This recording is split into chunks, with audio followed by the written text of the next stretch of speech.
Recently, my Twitch community raised $11,000 for Ocean Conservation Namibia. A team of dedicated volunteers who rescue hundreds of fur seals from deadly entanglements every year. Tony, jump!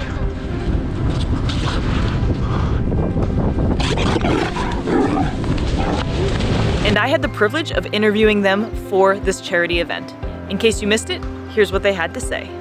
Well, welcome! Thank you very much. Yeah, this is great. It's fun. I think I'd love for you guys to just start by introducing yourselves and talking a little bit about what you guys do. We already know a little bit about it, but to hear it from your guys' mouths, and then we've got a bunch of awesome questions from the chat. Sounds great. So we are fully live now, is that right? Yeah, yeah. You guys are good. You guys are live. I know you can't see it, but okay. Fearless leader, take us through this. So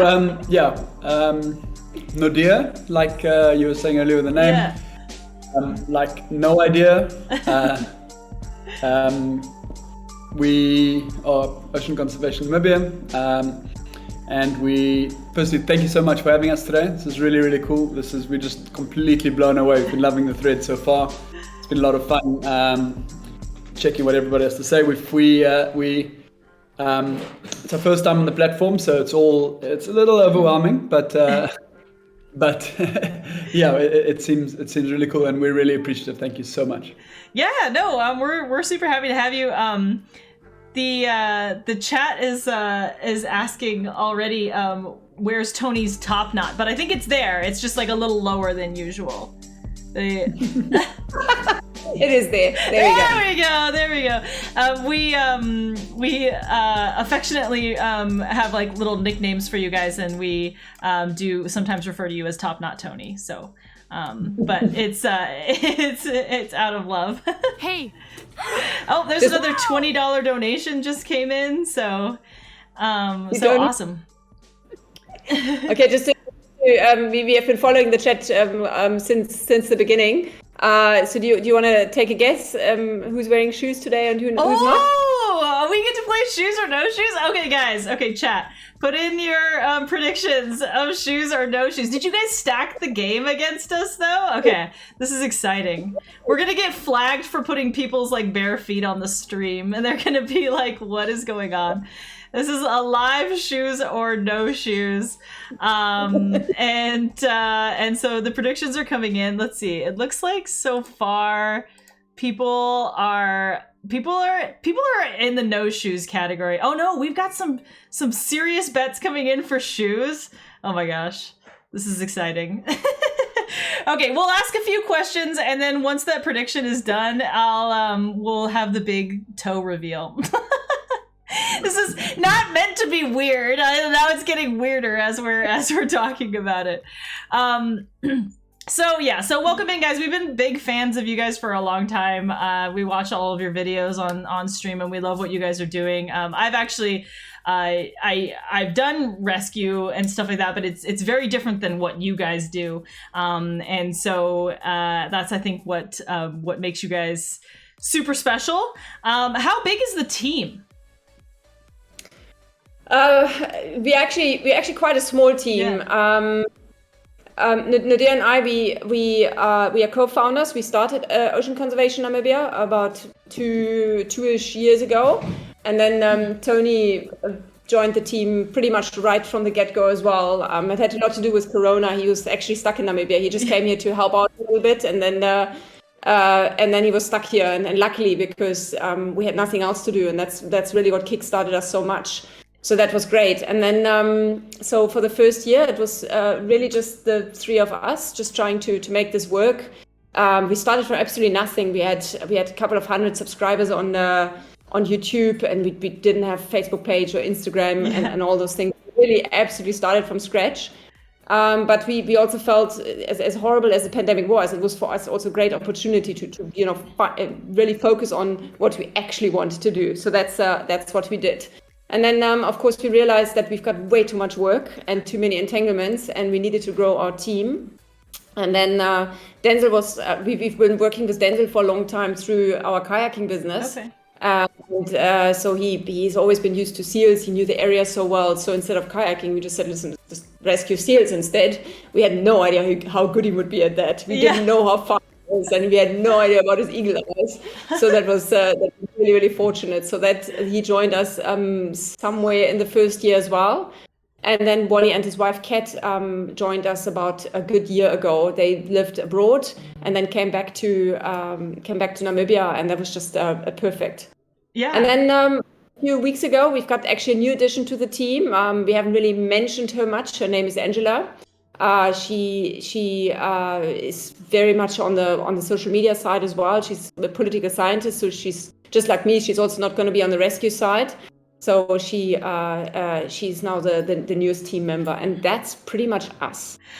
But having said that, we've got an amazing network really all over Namibia and all over the world. Whenever we need help, whenever we need scientists like you to help us out with facts, or we need graphic designers, or we just, it doesn't actually matter what we need, new equipment, whatever it is. Yeah. We just ask, can somebody help? And our whole army from all over the world just comes running, and that's amazing. That's super exciting. I love when like these communities expand to a point where you've got followers all around the world, and sometimes that's like pretty shocking to like kind of get to see, like we're seeing on like the live stream, people from all over the world. But you guys can turn on the live stream as long as you mute it, but otherwise like the sound gets a little weird if you wanted to watch the chat too. But okay, the predictions are in, so let's see who's wearing shoes and who's not.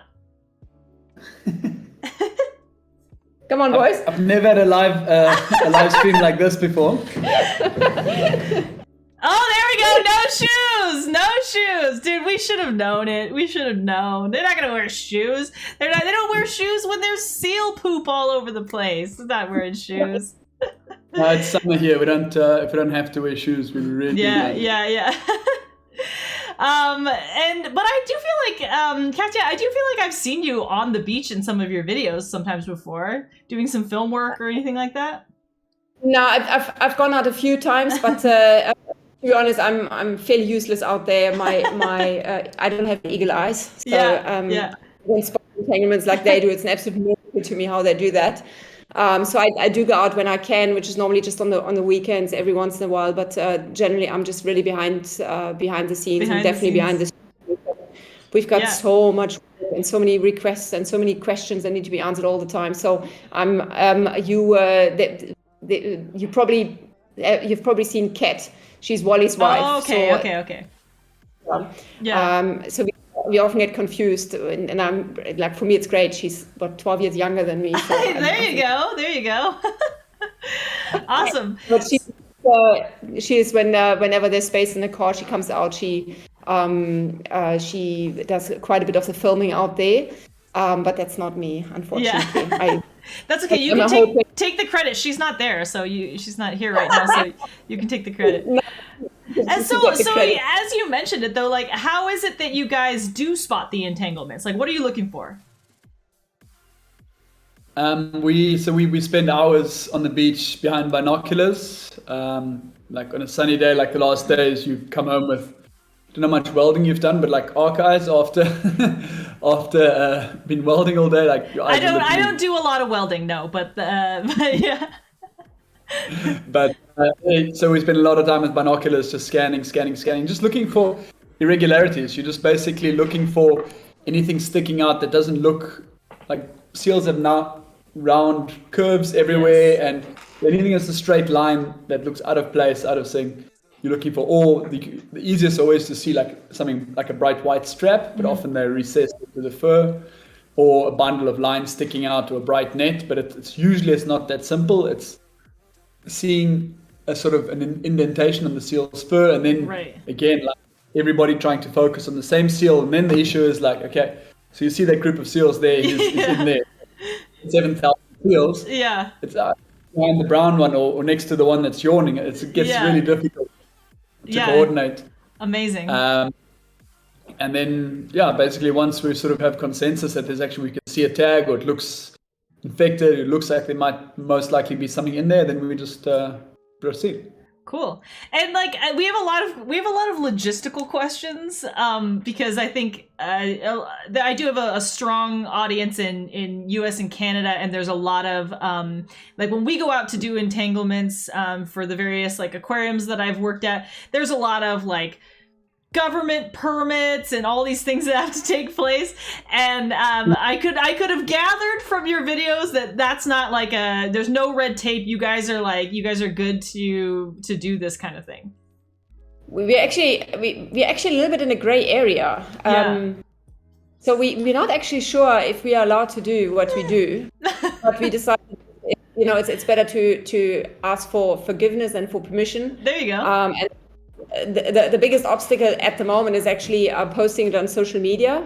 So that might actually be the bigger issue, but nobody is giving us any real trouble about it. The government is very aware of what we're doing, and they're supportive. They often ask the team as well for help when they need to collect samples, or when they need information out there, or simply when there's a problem, stranding or whatever, and they can call us and we take care of that. So it's actually we are very lucky in that regard, that we're not trained in anything really. We just have a lot of experience now. But well, you're trained now.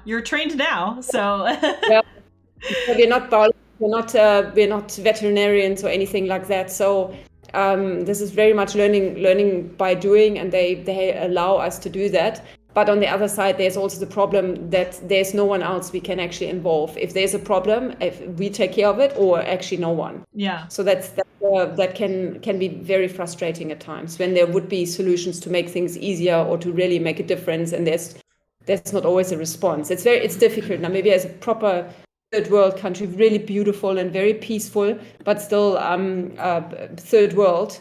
So there are a lot of other issues as well, and it's difficult now to put conservation first when there's still people that don't have enough to eat, when you still have schools where the kids don't have chairs and tables and those things. So right. It's always a bit of a priority issue as well. And I take it that you guys aren't getting any government funding.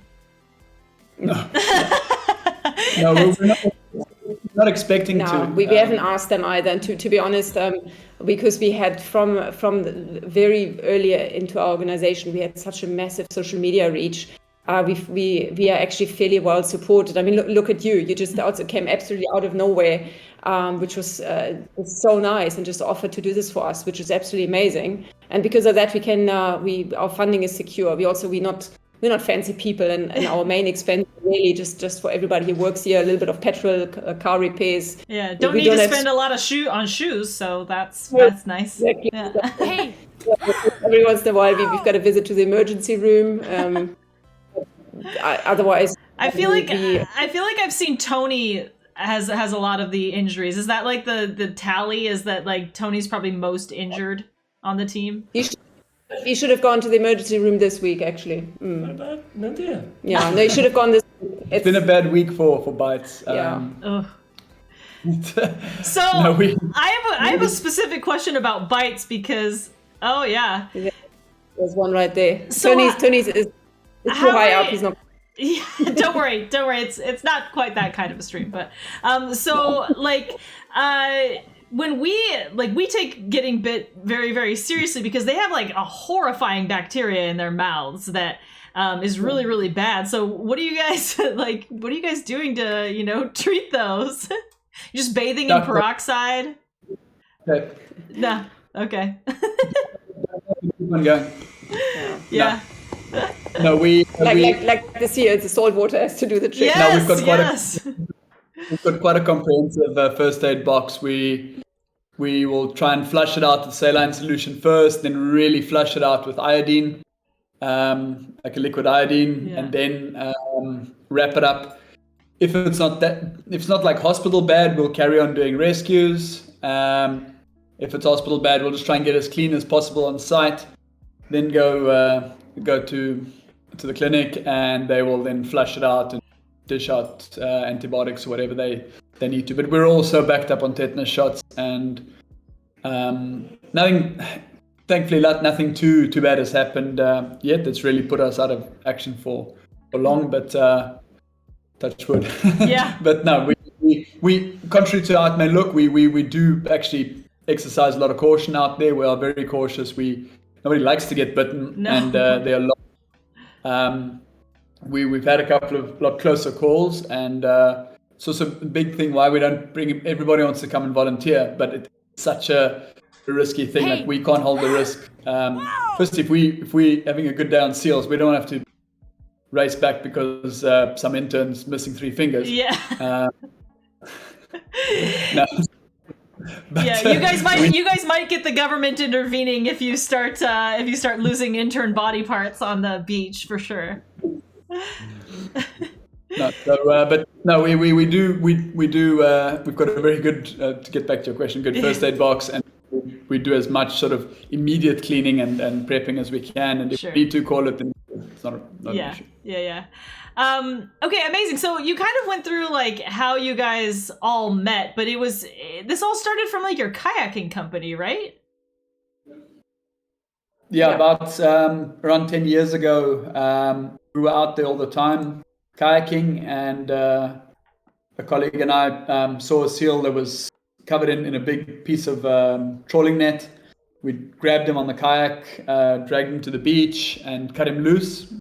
And we realized like we'd saved this animal's life. It felt good, and from there we just started noticing this more and more. And it was always just opportunistic rescues, literally while on tour, just jumping off the kayak, running out, catching seals, and only small enough seals to be handled by hand, basically. We had a couple of videos going on social media, and some guys from NOAA in Seattle picked it up, and they sent us our first net, which was an absolute game changer. Wow. The orange net that we were talking about earlier. Yeah. And that net on its own caught over 600 seals then, and it was so patched, and but it was, Did you brilliant. frame it? Did you frame it afterwards? I feel like that's like a memento. It's an organ donor at the moment because it's a really good material. So when our current get holes in, we snip little bits of that net to patch our current nets, just to keep the seed going. Yeah.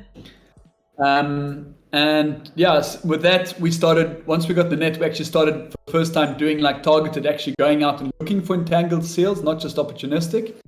And suddenly we just realized, wow, this problem is really bad. There's a lot more rubbish in the ocean, doing a lot of damage to animals than we realized. If you don't look for entangled seals, if you're out looking at a bunch of seals, unless you're looking for entanglements, you're not going to see them, generally. So when we started specifically looking for them, we just realized, wow.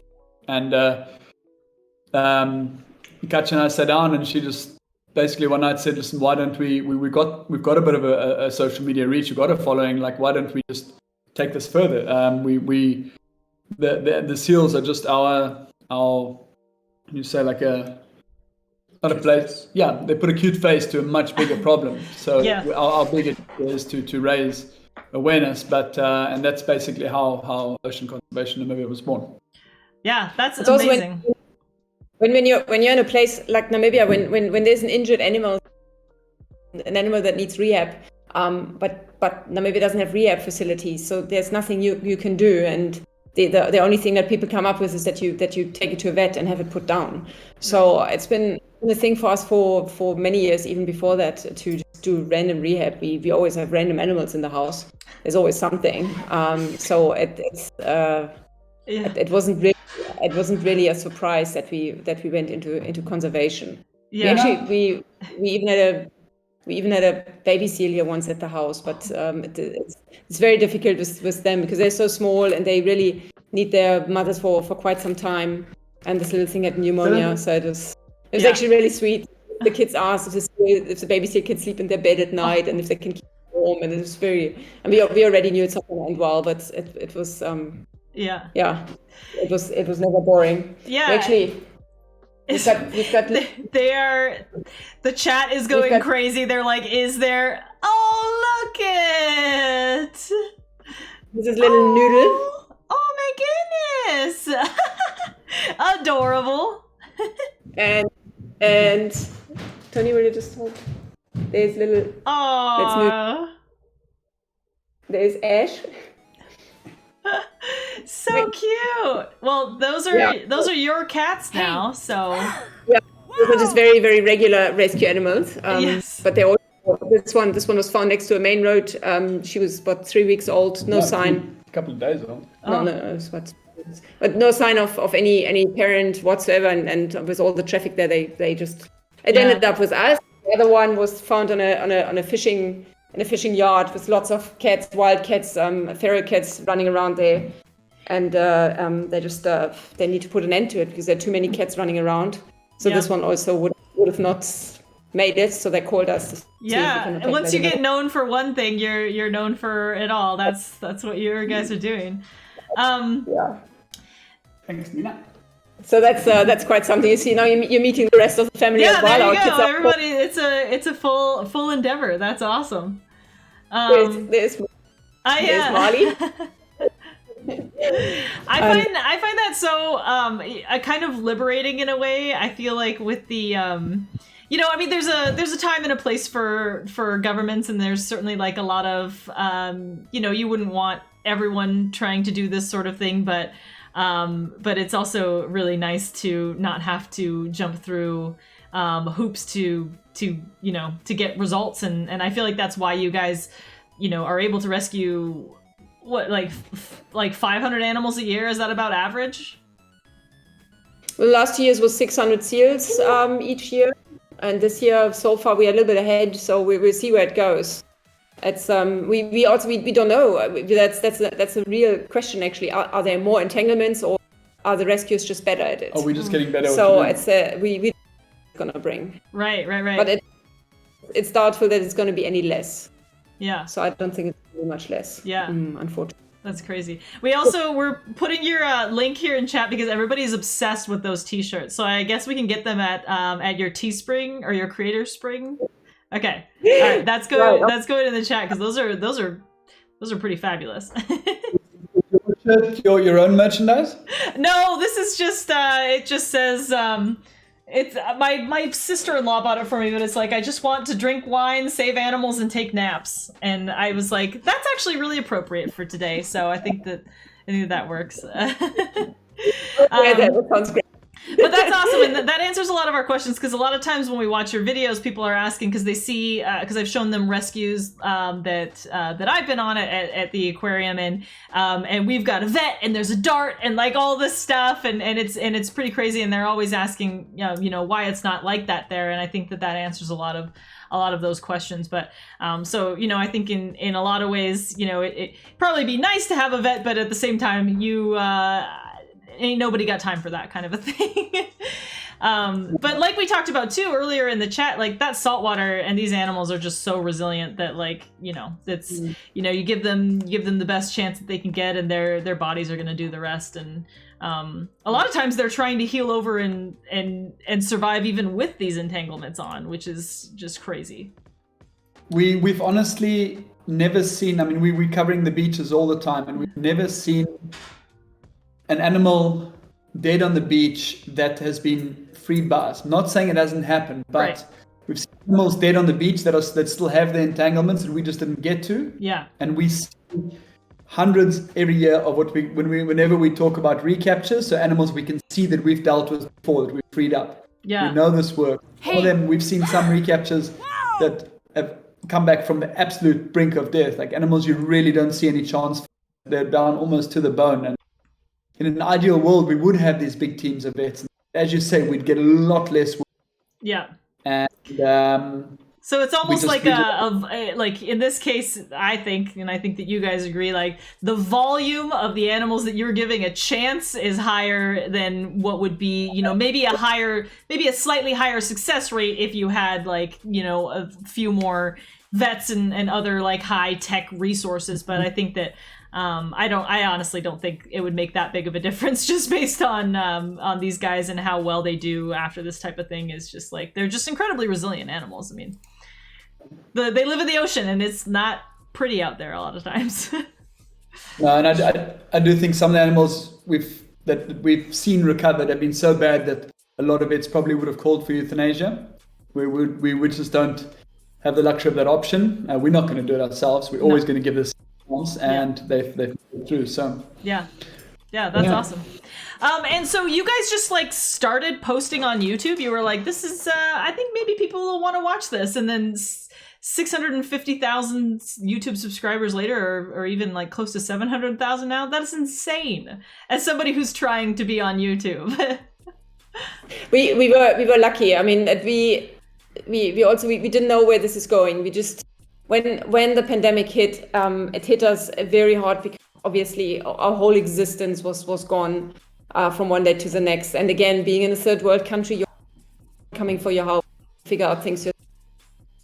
We had done a fundraiser before through Naude's personal Instagram account. He had a lot of followers on there, and a lot of people actually asked to support this, which is very much what triggered this, which was actually one of the reasons why we thought we can possibly make it that way. So then when we were in that situation, we just thought we just really gonna give it our all. And then we did really just then we started Facebook, Instagram and Twitter and whatever else we could come up with, Patreon and all the other platforms that we first had to learn. Yeah. And it was really a lot of work. You know that there's a lot of work. You need to engage all the time and you need to figure out what's going on there. And also a big part for us is also we are not typical content creators. So we don't go out and just rescue. Today we're doing cute seals or we need something again. You know, it's the other way around. We see what's there, and that's what we need to take. That's what we need to show the world. It's not just the cuteness or I mean, everybody loves a baby seal and everybody loves the feeling of a rescue, but in the end, we're talking about a much bigger. So, and I think that actually helped us in the end, that we are not just trying to be another cute platform. We have a real mission. We've got a lot to say, and we are very genuine about it, and really believe in what we're doing. So for us, I mean, this is a Saturday night here in Walvis Bay in Namibia now, and it really we're doing exactly what we would be doing anyways. We're working. We are dealing with conservation, and so when you have this commitment, then actually.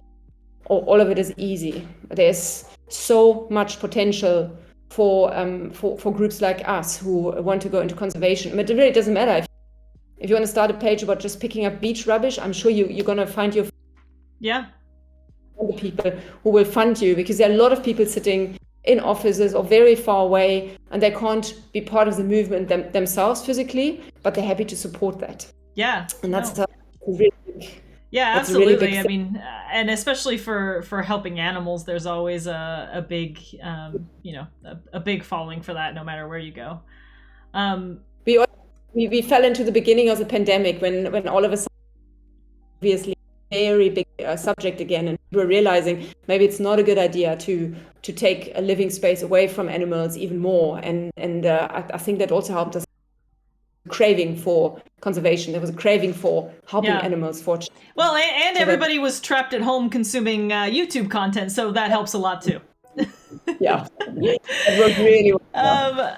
And that kind of like leads into, because I know obviously you guys are big about ocean garbage and fishing nets and loops and entanglements, but also overfishing, right? Which is a problem. Yeah.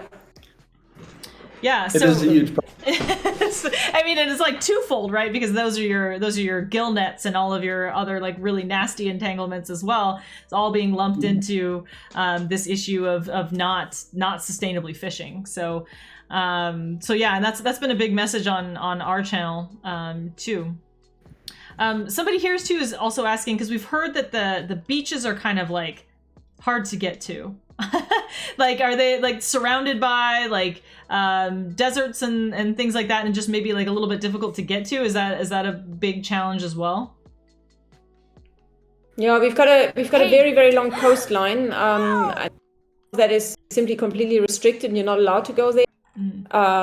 We've got the diamond mining area. You can't go there. And then of course we've got the whole Namib Desert. It's just sand dunes, so they run straight into the ocean. So you can get there, and they cover a few hundred kilometers. You take 5-6 days easily. So it's not easy to just drive around there in uninhabited. Yeah. So that's definitely a thing. But I mean, the reason why we drive around in our big pickup, we do need a good 4x4 to get to our main colony at Pelican Point every day. It's about a 30-kilometer drive. It's not far away, but it's very soft sand to get there. And the other colony, Cape Cross, is a good 2-hour drive each time as well. So no, it's not just around the corner. It's still quite a mission and a lot of wear and tear. Yeah. Strain on equipment. Yeah. And then there's some. Hopefully something that'll help with the donations for making getting you some car parts. That's very much on the cards. Yeah. Yeah. That. I really want to thank you guys for joining us and answering all of our questions. These questions have been coming in like throughout the week, and playing a fun little game with us. I know we're getting past Tony's bedtime, so I don't want to keep you guys too much longer. But yeah. Let's go. Do you have a favorite rescue? A favorite one of your guys' rescues? Oh man, there's so many. I really sometimes the chat gets squeamish, but I love the satisfaction of some of those like deeper entanglements and like getting some of that out of there. It's just like there's something very satisfying about that, and knowing like how much of a difference that's going to make. There was one video where I think it was Naude stepped in a pile of seal poop with bare feet and was super grossed out, and I love that video. I laughed for like an hour. So that's always fun. Oh, I need to show you guys really quick before we let you go. Let me try to figure out how to do this. So one of our amazing artists, I may end up just having to send you guys the link here. Oh yeah, I can put it up on my stream. Okay, so actually the person who just donated $500 is one of my amazing moderators, and she made this artwork of you guys. So whenever you get to see it, when the stream catches up, let me know. But this is one of our digital rewards that will be going out to people who've donated $50 or more. Get some original artwork here. So we've got Tony on the left, complete with top knot.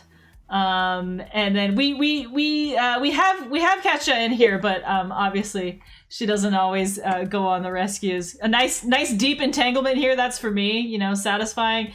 Denzel back here. We've got I think Wally is doing his jujitsu moves, and Naude here, and nobody's wearing shoes except for Katja here.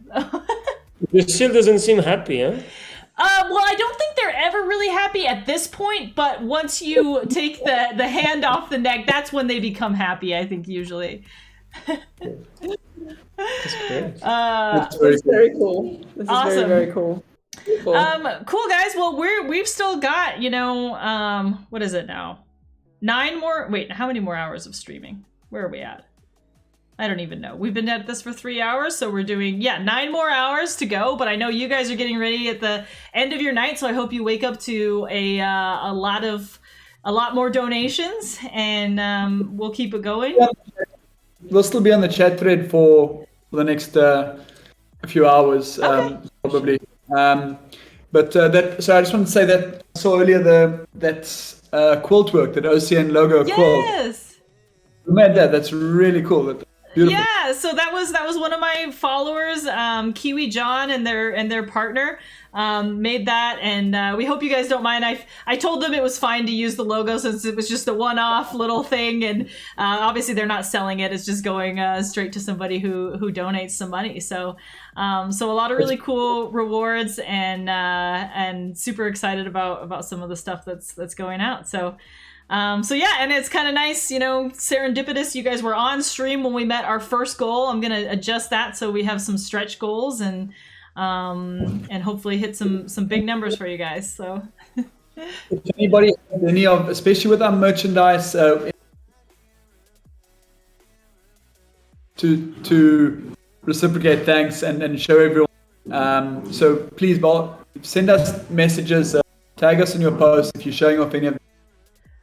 Share it on our stuff too. Awesome. So tag these guys. Let them know what we're doing. We're doing this charity. We're raising a bunch of money. So we'll get everybody on social media involved.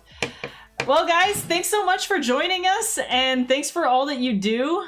We're super excited to keep up with you guys and continue on the footwear adventure that we've been on. So, Thank you so much. all right, guys. Thank you so. Cheers. Yeah, Have a great night, and I'll be in touch with you guys. Thank you. We'll still be on your chat Okay, thread. so anybody, if they still have questions, just tag them in the chat, and they'll still be around for a little while. You can always voice call as well, or send us.